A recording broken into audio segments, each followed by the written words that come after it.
Depuis quelques mois, la législation suisse, qui est plus souple que dans d'autres pays, ouvre la voie aux producteurs de chanvre contenant moins de 1% de THC. Le cannabidiol, ou CBD, c'est son nom, se trouve sous différentes formes et se vend désormais partout en Suisse, sur Internet et dans les kiosques. On va parler de cette version édulcorée du cannabis avec vous, Samuel Freudiger, bonsoir. Yeah, man. Big up the man, gonna put the youth them from the Celestia the first. I and I, Sam Freudiger, up on the place. Big up the man called Original Baker. Brace up the fire. Wagwan. Pardon? Ouais, ça veut dire bonsoir à Kingston.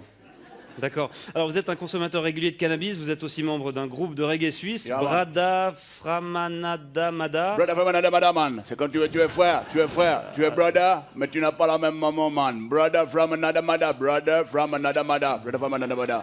Brada Framanada Mada. Vous êtes c'est ce groupe dans lequel vous jouez, avec lequel vous voyagez souvent Yeah, man. en Jamaïque. Bra. C'est ça. Alors tout d'abord, qu'est-ce que vous pensez de ce boom du CBD? Un boom qui a commencé en août dernier lorsqu'un fabricant chafouzois a obtenu pour la première fois une autorisation d'en vendre. Man, moi je trouve c'est rigolo de voir les clients qui vont acheter une ou deux têtes de weed comme si c'était des chiclettes. Mais il faut dire c'est Baba et c'est Bobo et Babylone. Babylone, c'est la société qui est décadente et il les encourage à vendre ces produits qui sèment la panique, man. Ouais, la panique, notamment chez les forces de l'ordre, qui font face à un nouveau casse-tête. Yeah, man. Les pauvres policiers, man, ils peuvent pas faire la différence entre le CBD et la CNC, man. Là. La sensimilla, man. La ganja, la weed, la marijuana, la kaya, man, whatever. D'accord, parce qu'il est vrai qu'en apparence, le cannabis légal ressemble à s'y méprendre à son cousin. Man, les pauvres petits boys de police, man. Ils peuvent pas faire la différence, man. Il faut qu'ils aillent goûter le produit. Alors imagine, man, le pauvre policier, man. Excusez-moi, vous pouvez me présenter vos papiers à rouler d'identité. Ce sera pas possible, man. Oui. Je rappelle que cette variante de cannabis ne tombe pas sous le coup de la loi fédérale sur le stupéfiant, une loi de 2011, puisqu'elle contient moins de 1% de THC. Bombo clad de fire, bonagwande, man. Il faut savoir qu'on obtient ce tabac en manipulant la plante. Man. En la manipulant. En manipulant la plante. Génétiquement. En faisant des croisements, man, des petites chimies, et on atténue comme ça le produit, on le rend allégé.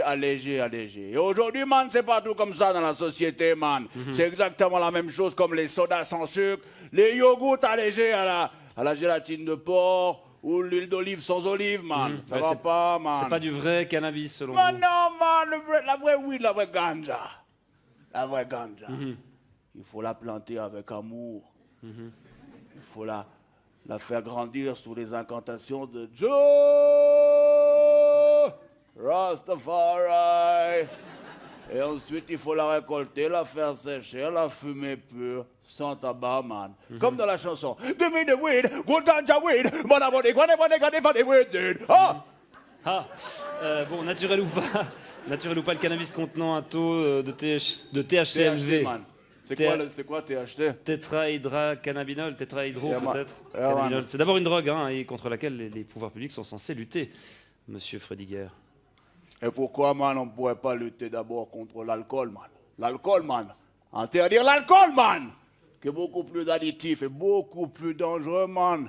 Bon, ça, c'est pas... C'est pas quoi? C'est pas ce qu'on dit. Man, il suffit de regarder l'expérience, man, des exemples qui sont tout autour de toi dans la vie, man. Si tu bois trop d'alcool, man, Ça va le coude. ça va nickel. Si tu bois trop d'alcool, man, tu vas commencer à dire des conneries.